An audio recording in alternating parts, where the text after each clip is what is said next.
O siyahın merkez yeri bu dostlar.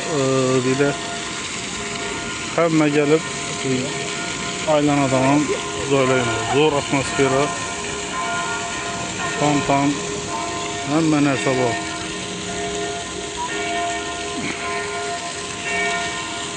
Kısaca aytib o'taylik, magazinlar hamma yeri ko'rinadi.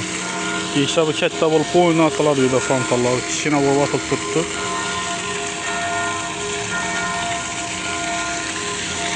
Yevropa, Xorvatiya, Osiyakda bir de işlerimiz tugadi. Xudo xolasa Zagrebda davom etamiz. Zagrebdan uchinchi chiroyli manzarali yerlar olib boramiz qo'ldan kelsa. Sizlar podpishkada bo'lib, layklari bosib, qo'llab-quvvatlab tursangiz bo'ldi.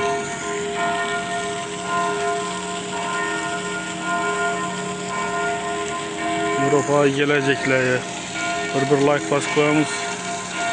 Sizlar ham kunlarga kelib sayohat etib, nasib bo'lsa ishlash.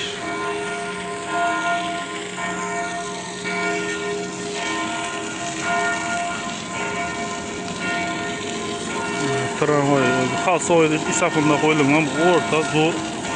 Her taraflarında yol, elektrikli mashinalaridan yo'llar. Odamlar kelib shunda o'tiradi, qavarda qolib, dam olib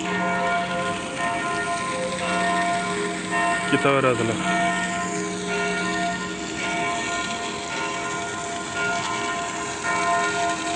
Kısa video bo'ldi.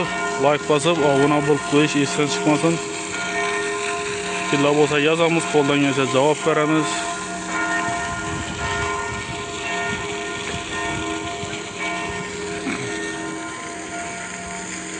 Keyingi videolarda görüşguncha sog', salomat bo'lmasa dostlar.